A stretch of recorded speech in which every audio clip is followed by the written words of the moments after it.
अस्सलाम वालेकुम, this is अमाइमा Iftikhar. काफ़ी सारे बच्चों को कन्फ्यूजन होती है कि यूके में जब हमने अपनी फ़ी डिपॉज़िट करवानी है, तो इनिशियल डिपॉज़िट किसको कहते हैं? जब हमने ऑलरेडी फ़ी डिपॉज़िट करा दी है, तो दोबारा कौन-सी फ़ीस है? जो कि कुछ यूनिवर्सिटीज़, क्या सब यूनिवर्सिटीज़ उसको एनरोलमेंट फ़ी कहते हैं। तो उनको ये कन्फ्यूजन आती है कि अगर ऑलरेडी हम फ़ी पे कर चुके हैं कैश लेटर से पहले, तो फिर हमने और तो कोई फ़ी पे नहीं करनी। So basically इस वीडियो में we are going to talk about what is difference between enrolment fee and initial deposit. क्योंकि यूके में जो टर्म है वो दो तरह से यूज होती हैं इन टर्म्स ऑफ फी। एक आपकी इनिशियल डिपॉजिट और एक आपका जो है एनरोलमेंट फी। तो आज हम इसी के बारे में बात करते हैं। So let's get started. सबसे पहले लेट मी टेल यू कि जब आप यूके में टीयर 4 के वीज़ा प्रोसेस कर रहे होते हैं या अपना स्टूडेंट वीज़ा अप्लाई कर रहे होते हैं या अपना एडमिशन प्रोसेस जो है वो अप्लाई कर रहे होते हैं, तो ऑब्वियसली आपके पूरे प्रोसेस में जो कई टाइम पे आपको फ़ी पे करनी पड़ती है। चाहे वो आपकी ट्यूशन फ़ी है, चाहे आपकी जो है वो एम्बेसी फ़ी है या वो आईएचएस फ़ी है। इसको थोड़ा हम कैटेगराइज़ कर लेते हैं। इस वीडियो में स्पेसिफिकली हम बात करने लगे ट्यूशन फ़ी की। मैं अब आपको एक एग्जांपल देके सारा जो एक सिनेरियो है वो समझाने लगी हूँ, ताकि आपको ये समझ आ सके कि इनिशियल डिपॉजिट में और आपकी एनरोलमेंट फी में क्या डिफरेंस होता है। सबसे पहले हम सपोज कर लेते हैं कि आपकी जो पूरे एक साल की फीस है वो है 12,000। ठीक है, 12,000 पाउंड जो है आपकी 1 ईयर की फी है वहां पे, जो आपने थ्रू आउट द ईयर जो है वो पे करनी है। सबसे पहले हम देख लेते हैं कि यूनिवर्सिटी की हम यहाँ पे हमने दो एग्जाम्पल्स देखनी है। ये पहली एग्जाम्पल है। सबसे पहले हम देख लेते हैं कि यूनिवर्सिटी के जो इनरोलमेंट फी है ना, वो 50,000 है। तो 12,000 का 50% कितना बना? 6,000। 6,000 में से आपने, वो उनका इनिशियल डिपॉजिट भी वही है और वो उनकी इनरोलमेंट फी भी वही है। सो आपने 6,000 पे कर दिया, क्योंकि अब एज पर इनरोलमेंट फी वो भी 50% ही थी और वही उनका इनिशियल डिपॉजिट था। तो at the time of enrolment आपको कुछ भी पे नहीं करना पड़ेगा।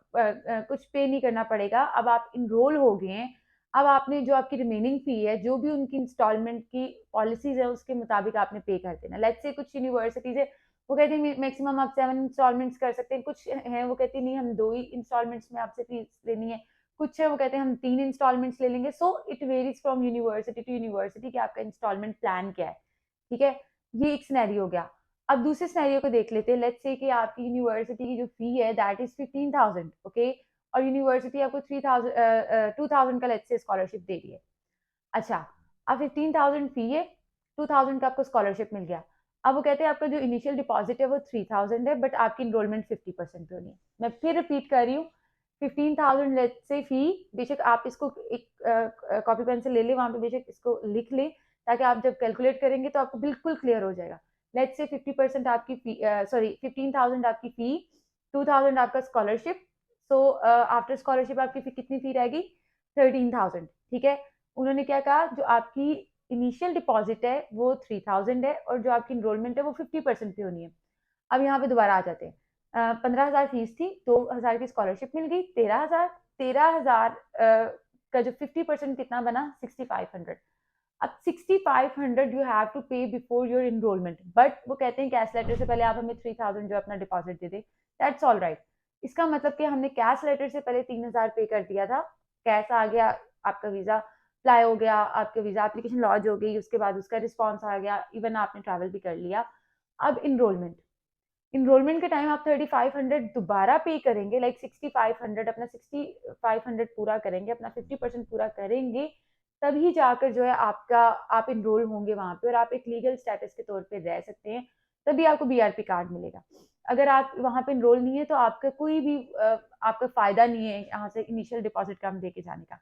अब हमने दो सिनेरियोज देख लिए हैं। ठीक है, एक आपका 50% जो उन्होंने at the time before cash ही ले लिया, और एक उन्होंने जो आपकी इनरोलमेंट फी थी उसको भी दो, लाइक उसको स्प्लिट करके 2 इंस्टॉलमेंट्स पहले ले ली। ठीक है, एक उसको, जो पहले वाली इंस्टॉलमेंट आप पे करते हैं उसको कहते हैं इनिशियल डिपॉजिट, और जो आप दूसरी इंस्टॉलमेंट पे करते हैं बिफोर कहते हैं इनरोलमेंट फी। ठीक है, अच्छा, अब यहाँ पे ना मैं आपको एक चीज एक्सप्लेन कर दूं। There are many universities in UK जिनका डिपॉजिट 1,000 है, 2,000 है और 3 है। ठीक है, 3 तक आपको काफी सारी यूनिवर्सिटीज मिल जाएंगी। यहाँ पे बच्चे बड़ा मिसगाइड होते हैं। यकीन करें कि स्टूडेंट्स आगे कहते हैं, फलाना कंसल्टेंट कह रहा है या फलाना बंदा कह रहा है कि 3000 में आप यूके चले जाएंगे। कि खुद सोचिए, अगर 3000 में यूके, ठीक है, एक यूनिवर्सिटी ऑफ डंडी जो 1000 पे ही इनरोल कर रही है, ठीक है, फिर यूनिवर्सिटी ऑफ लॉ है जो 3000 पे ही इनरोल कर रही है, ठीक है। इस तरह से अगर मैं आपको नाम लूँ, कुछ यूनिवर्सिटीज हैं जो 1000, अब आप लॉ की फी देख लें 16,000, एंड इन ऐसा नहीं कि कोई अच्छा option he, this is one of the best option in UK अगर हम इनको वैल्यूएट करें किसी भी सेंस में। खैर, ये यूनिवर्सिटी ऑफ लॉ के बारे में वीडियो नहीं है तो इसलिए मैं ज़्यादा एक्सप्लेन नहीं करूंगी, लेकिन उसकी टोटल फीस जो है वो 16,000 है, ठीक है। आपने 3000 पे कर दिया, लेट्स से कि आप आपको 3000 का स्कॉलरशिप मिल गया, तो आपको 10,000 आपने उधर जाके अपने पूरे साल में पे करना है। अब डंडी की फीस 21,000 है, 21,000 में से आपको 1500 2000 का स्कॉलरशिप मिलता है अगर मिले तो, ठीक है। अब मैं कहती हूँ अगर आपको स्कॉलरशिप 2 का मिल भी जाए, 21 2 19 रहेगी, 19 के बाद 1000 आपने पाकिस्तान से पे करना है, 1000। और अब देखें, आप खुद सोचे, आप क्या 18,000 पे कर सकते हैं उधर जाकर यूनिवर्सिटी को पूरे साल में? पॉसिबल नहीं है, ठीक है। प्रैक्टिकल ग्राउंड्स में देखें तो पॉसिबल नहीं है।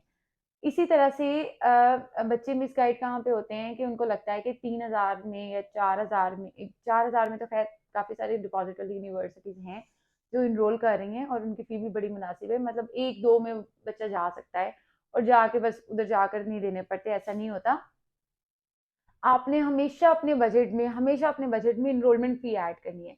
लेट्स से आपकी इनरोलमेंट फ़ी जो है वो 15% है, बट उनका इनिशियल डिपॉजिट 3000 है, लेकिन आपके बजट में इनरोलमेंट फ़ी लाइक वो 50% ऑफ योर फ़ी ऐड होना चाहिए। अच्छा, अब ये मैं आपको बता दूँ इनरोलमेंट होती कब है। यहाँ पे एक और बड़ा चीज़ सुनने को मिलती है कि ये तो उधर जाकर देने हैं ना, मतलब ये भी एक टर्म ही है जो एक बस ठीक है यूज़ कर रहे हैं।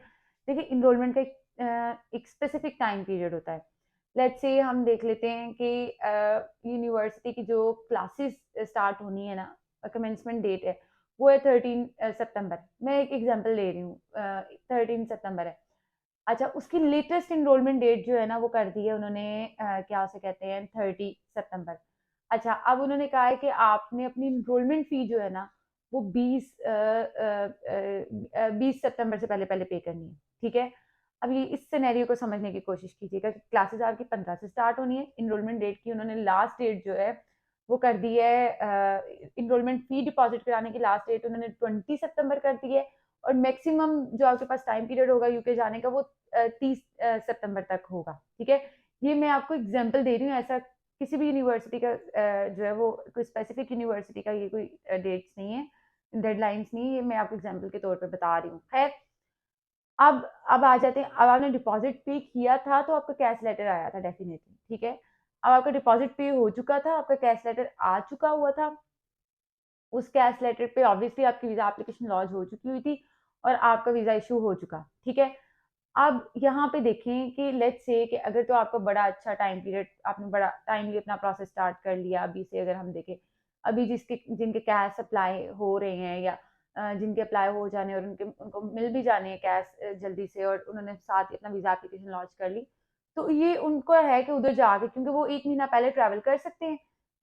30 को अगर उनकी जो है क्लासेस स्टार्ट हो रही हैं, ठीक है, तो क्या उसे कहते हैं, अगर 13 को उनकी क्लासेस स्टार्ट हो रही हैं या 15 को क्लासेस स्टार्ट हो रही हैं, तो उससे 1 महीना पहले वो ट्रैवल कर सकते हैं। बेशक वीजा अप्लाई और कैश अप्लाई वो 6 मंथ्स पहले ही कर सकते हैं, बट 1 महीना पहले वो वीजा अप्लाई ट्रैवल कर सकते हैं।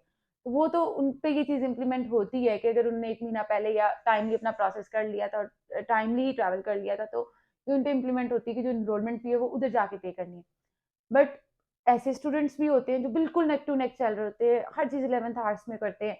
उधर तेरह उनकी मतलब अगर इनरोलमेंट डेट उनकी 30 दिसंबर है, 30 सितंबर है, तो वो अभी तक वेट कर रहे होते हैं, इवन 2-3 दिन पहले भी वेट कर रहे होते हैं कि हमारा वीज़ा इशू नहीं हुआ अभी तक, हमें कोई मेल नहीं आएगी। इस तरह के स्टूडेंट्स भी होते हैं, तो उन पे तो ये चीज़ इम्प्लीमेंट नहीं होती।